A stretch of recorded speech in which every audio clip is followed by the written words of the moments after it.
one like you. None like you. Into the darkness you shine. Out of the ashes we rise. There's no one like you. None like you. Our God is greater. Our God is greater. Our God is stronger. God, you are higher than any other. Our God is greater. Awesome in power. Our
as we look at it one more time, your word.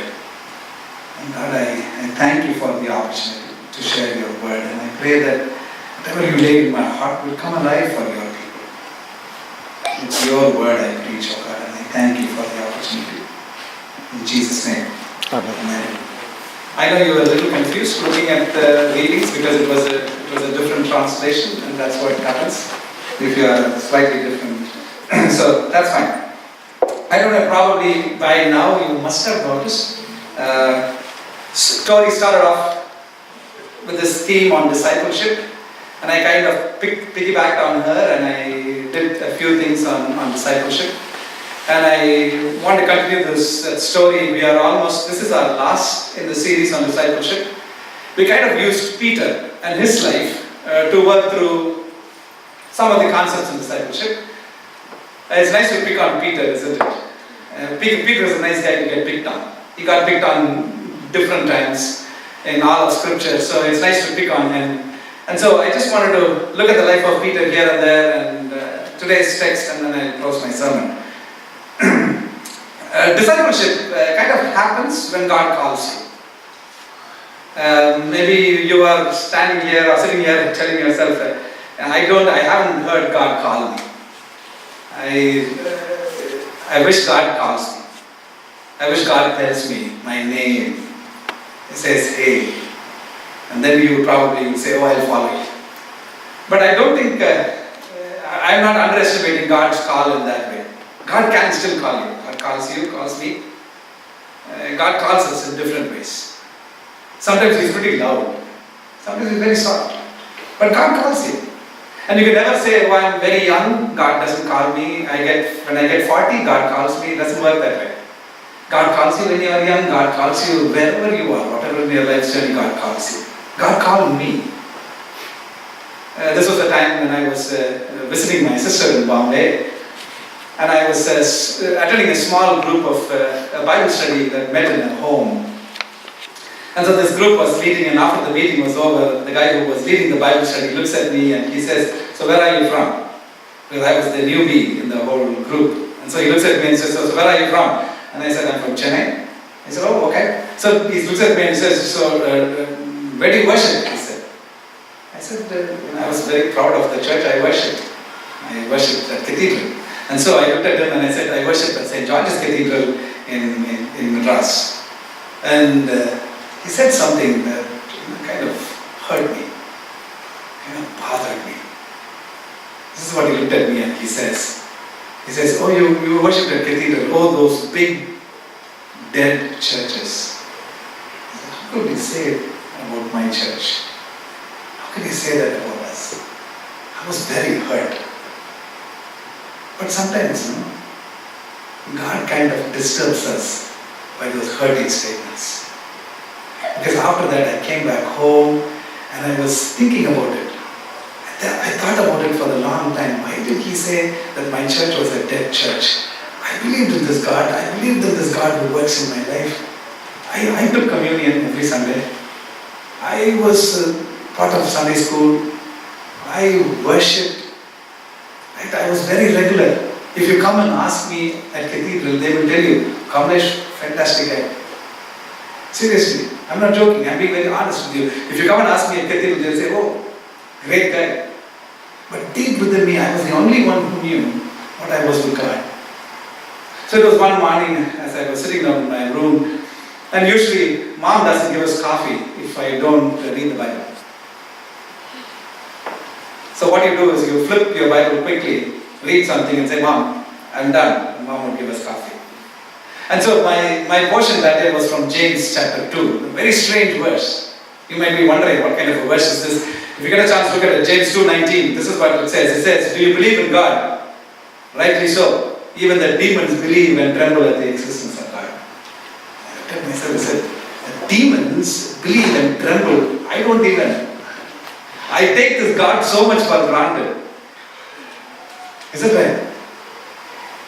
Yeah. So then what happened was I was reading a book by Colin Burkhart, and in one of the chapters in the book basically said, Lord, I come. And the chapter said, take a piece of paper and start to write whatever things that you have done wrong. And I started to write and it began to flow in pages after pages and I got scared. And so I stopped there and the book basically said, put the paper next to your Bible and next to your bed and just invite God into your heart. Just say, Jesus, come into my heart. And so I just laid it down, prayed, and invited this Jesus into my heart. Discipleship comes like that. Discipleship comes in many, many different ways. If you look at the life of Peter, discipleship came to him in his more mundane things he did. Sometimes we think discipleship happens when we come here into the church. Sometimes we think discipleship happens when we are in the, a crusade, and you give your life to Jesus. For Peter, discipleship came when he was doing the most ordinary things of life.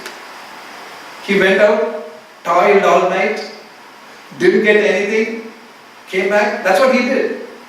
What he did was, he would go fish, get the fish, come, clean, sell, go home, eat, sleep, do the same thing again. Like the way you and I do. You get in the morning, have a cup of coffee, right? Get into your car. Sometimes you drive 45 minutes to the nearest station, or you drive straight to work, get out from the car, go and sit in your cubicle, finish your work, come back, get into your car, and come back home. If you are like me, watch a little bit of TV, eat, and go to sleep. Isn't it? Sometimes in those mundane things that you do, the ordinary things that you do in your life, God comes to us. For Peter, it was the most ordinary thing that he was doing. He just was going, getting fish, cleaning, and God comes to him and he says, follow me. Makes sense? So if you are thinking discipleship will happen in a moment like, aha, no it won't. It might happen in the most ordinary things that you do. Yeah. It happened to me, it will happen to you. Or if you say to yourself, no, it hasn't happened to me, it will happen to you. Guess what? Maybe by the end of the service as I pray with you, it will happen to you. If you and I are willing to just let open our lives and say to God, God, do this something in my life, God says, I'll take it. So discipleship is just a beginning point, but then it's a journey. It doesn't just, after you give your life to Jesus, it doesn't say, everything is okay. It's a journey. For Peter, when God calls him at the shore, it begins. He has his high moments. He has his low moments. One day Jesus was with his friends and he took them all to a place called Caesarea Philippi and they were all sitting down there and he looks at them and he says, hey, who do people say that I am? And they said, oh, you are Jeremiah, you are Elijah, you are this, you are that. And then he looks at him and looks in the eye to eye and he says, hey, who do you say that I am? And then he says, Peter is the one who says, you are the Messiah. You cannot get any more high than that. To call this itinerant teacher a Messiah, that's it. High moments in our lives. And when that happened, you know what Peter thought? I'm going to follow this Jesus, come what may. That's what he did. And in your life also, in my life also, when we hit those high moments, we tell God, God, guess what? I will follow you, come what may.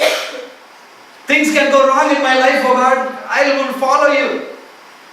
Top moments in our lives. Great moments, isn't it? And then we have those low moments.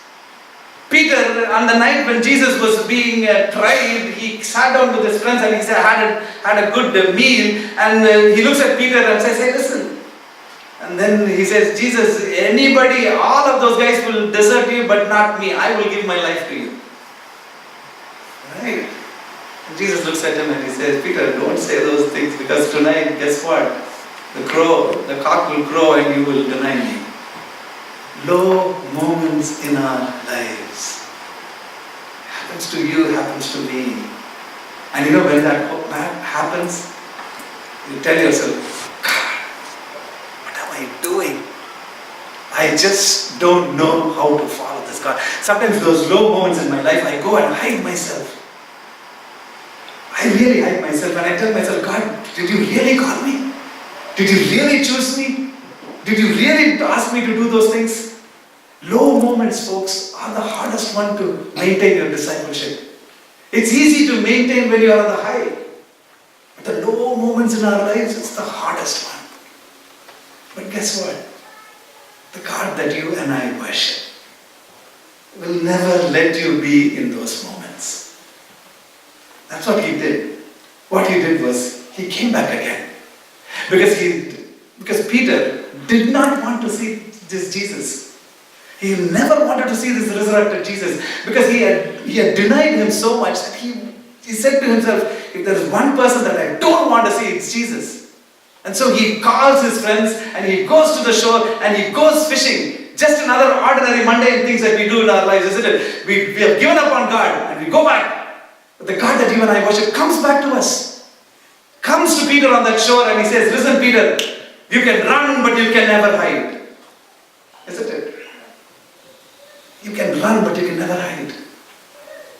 God that you and I worship will never give up on you. Will never give up on you. Will come back again and again and again. Come back to you. Because you know what Jesus did to Peter that day was, Peter, come on, don't throw this pity party, man.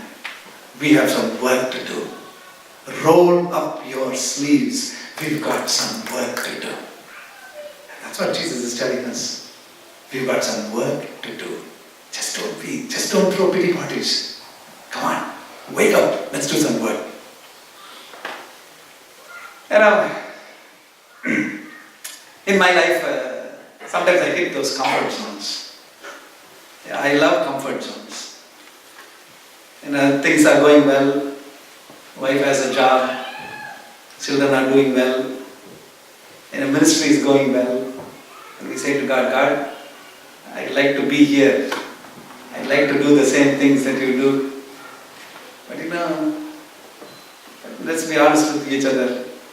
God is not happy where we are. Sometimes He just slowly nudges to the next level. He nudges us. If you are in those comfort zones, folks, be ready. God is going to move you. Because God is just not happy where we are sometimes. During seminary days, for the first 2 years, you have to be a seminary intern at different churches. So you go to different churches and you are a seminary intern. And the third year, when you are not doing anything, you are not in that church, you are worshipping somewhere else. So I used to go and worship at a church. And the pastor preached fantastic sermons all the time. And I'm not a big, I know football, American football here and there, but I'm not the greatest in football. But there is something that he said that day kind of stuck in my head and I will never forget it. And this is what he said. He looked at the crowd and he said, you never win a game by playing in the safety zone. You only win in the end zone. Am I making sense? Yes. You can never win a game playing in the safety zone. You can only win a game in the end zone. Look at soccer, we just finished, isn't it? Sometimes great teams. It's not how well you play, but how you score a goal. Isn't it? God is not happy in our comfort zones. God wants us to go to those end zones. Watch this video with me for a couple of minutes and then I will close.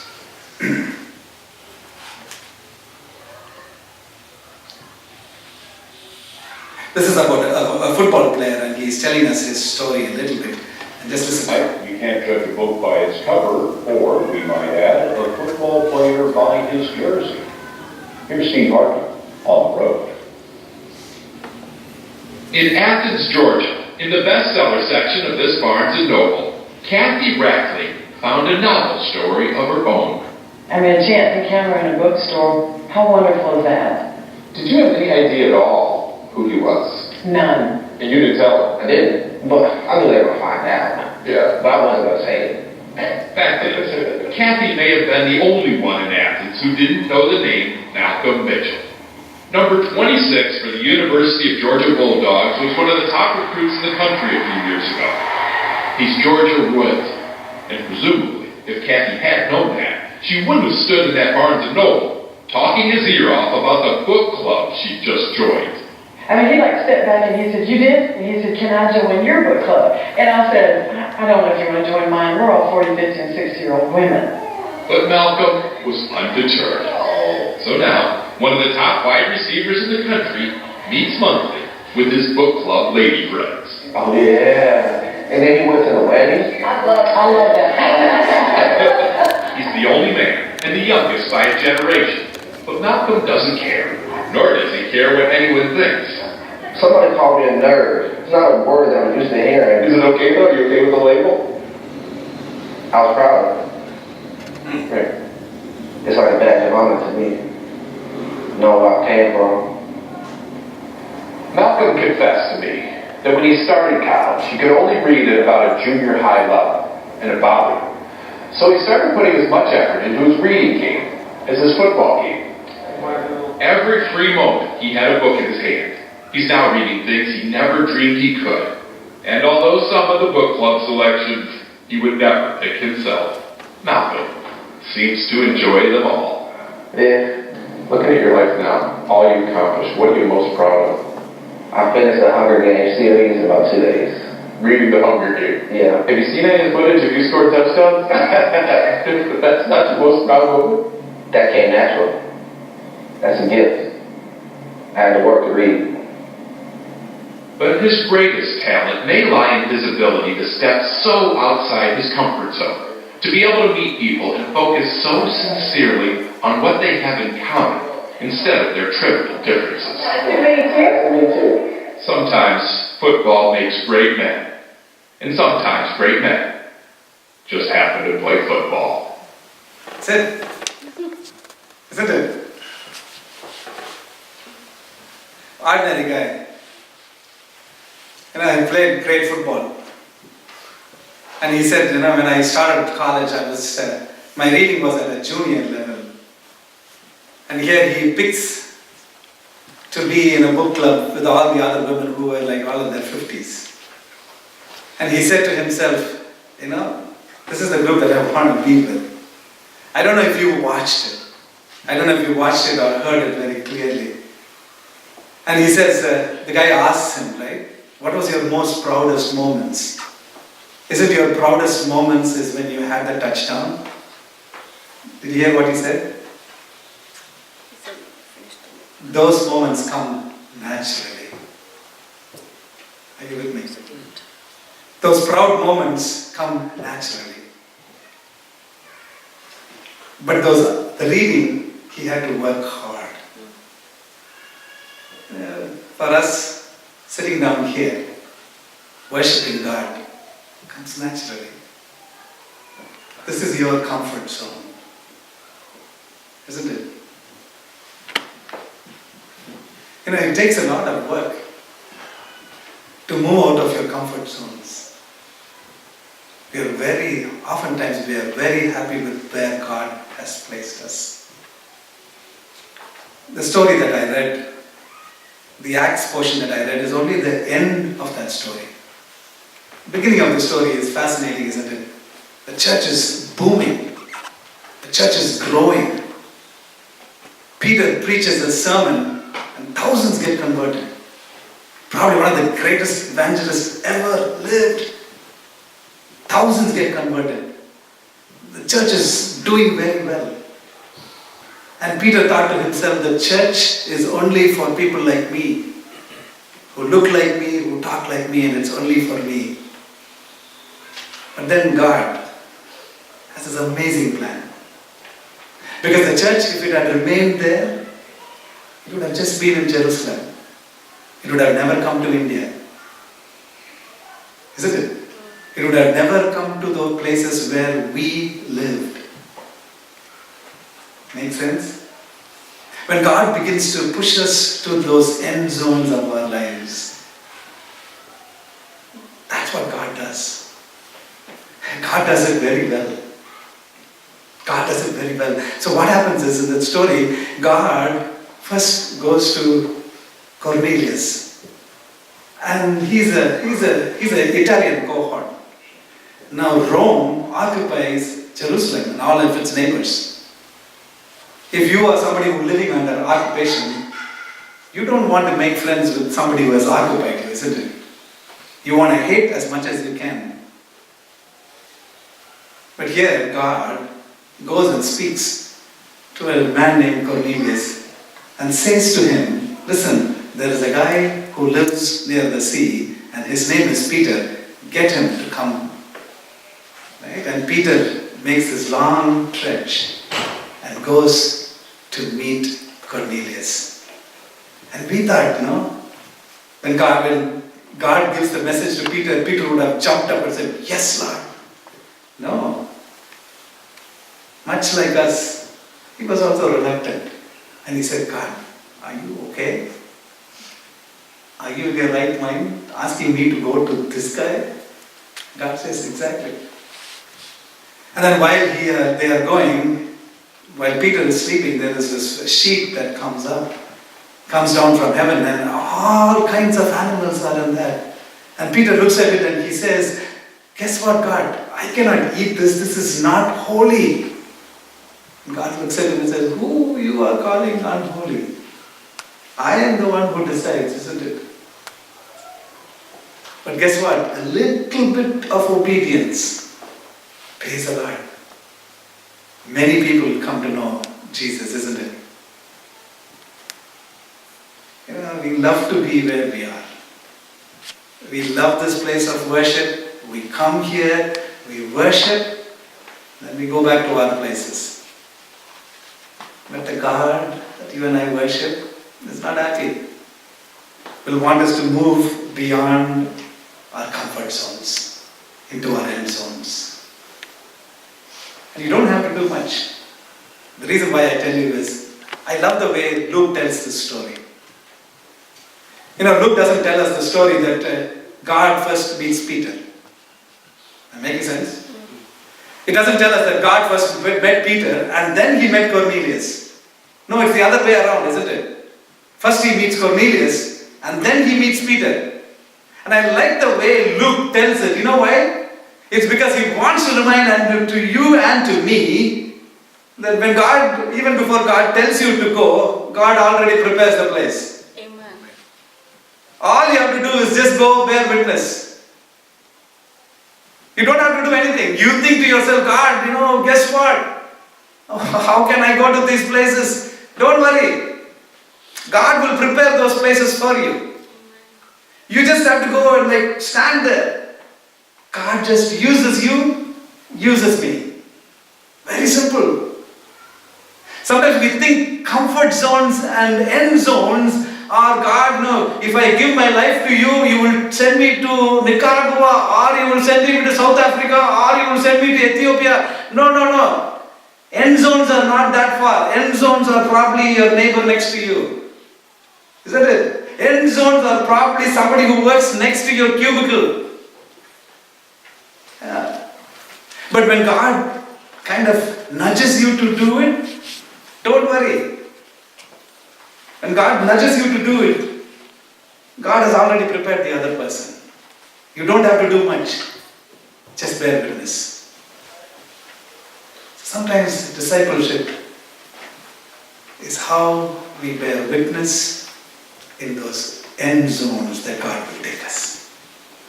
Comfort zones are great, but God won't be happy with that. God wants you and me to offer His hands and your feet. He will take you and He will do amazing things to you.